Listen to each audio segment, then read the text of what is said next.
워낙 요즘 요식업체 간에서 경쟁이 치열하잖아요. 그러다 보니까 경쟁업체에서 허위 사실을 리뷰에 올리는 경우도 있고요. 네. 아니면 그 고객이 가게 어떤 요청사항을 말을 했는데 가게가 들어오지 않은 경우에 앙심을 품고 일부러 뭐 허위 사실을 올리는 경우도 있습니다. 제가 다뤘던 사건 중에는 네. 어떤 고객이 화풀이를 하기 위해서든지 상품을 주문했다가 네. 취소를 하고 환불해달라 네. 해서 업체가 그러면 물건을 여기로 다시 보내달라 했더니 보내줬는데 어디로 보냈는지도 모르고 알려주지도 않고 막무가내로 막 하다가 그 게시판에다가 이 회사 환불 안 해준다, 인성이 쓰레기다, 이런 식으로 허위 리뷰를 남긴 적이 있습니다.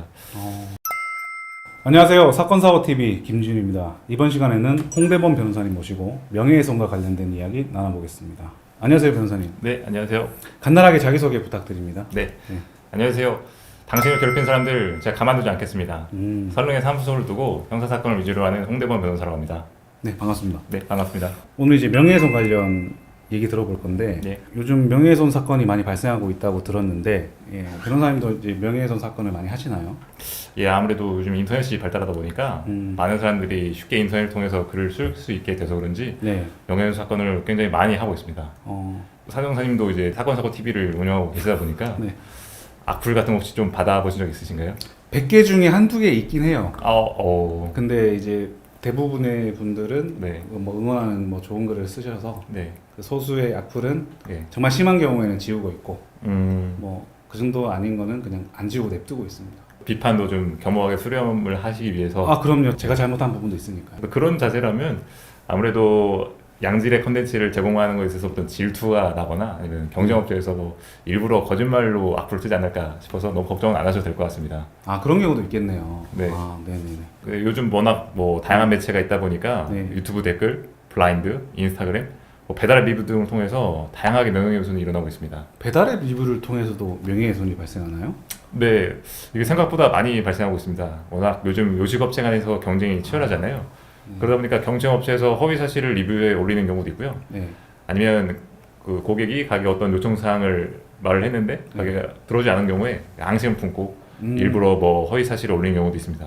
제가 다뤘던 사건 중에는 네. 어떤 고객이 화풀이를 하기 위해서든지 상품을 주문했다가 네. 취소를 하고 환불해달라 네. 해서 업체가 그러면 물건을 여기로 다시 보내달라 했더니 보내줬는데 어디로 보냈는지도 모르고 알려주지도 않고 막무가내로 막 하다가 그 게시판에다가 이 회사 환불 안 해준다, 인성이 쓰레기다, 이런 식으로 허위 리뷰를 남긴 적이 있습니다.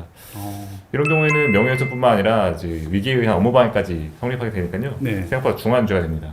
정말 요즘 인터넷에 글을 쓰기 쉽다 보니까 뭐 자칫하면은 괜히 글 잘못 적었다가 이제 명예훼손으로 이제 경찰 수사 받을 수 있겠다 이런 생각이 드는데요. 네. 근데 궁금한 게 요즘 네. 블라인드 많이 쓰시잖아요. 그렇죠. 블라인드에서 뭐 직장 상사 욕을 하기도 하고 회사 욕을 하기도 하고 그럴 텐데 네.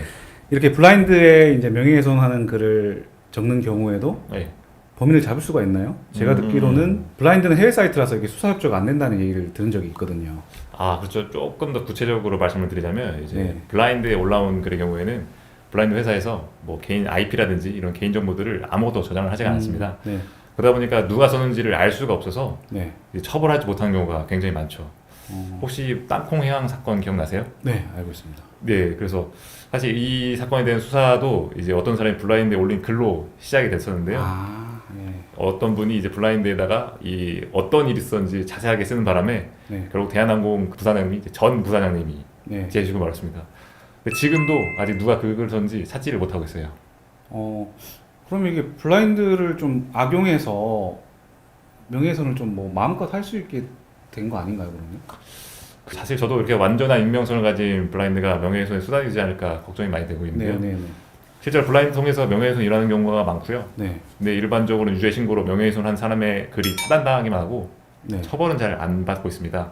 어, 하지만 항상 처벌을 받지 않는 것은 아니고요. 예외적으로 글쓴이를 특정할 수 있는 경우에는 처벌이 가능한데 어떤 경우가 있냐면 특정인만 아는 사실이 올라왔다거나 아니면 어떤 사람이 꾸며낸 얘기라면 그 사람만 그 사실을 알고 있고 네. 그 사람만 그 글을 쓸 수 있겠죠.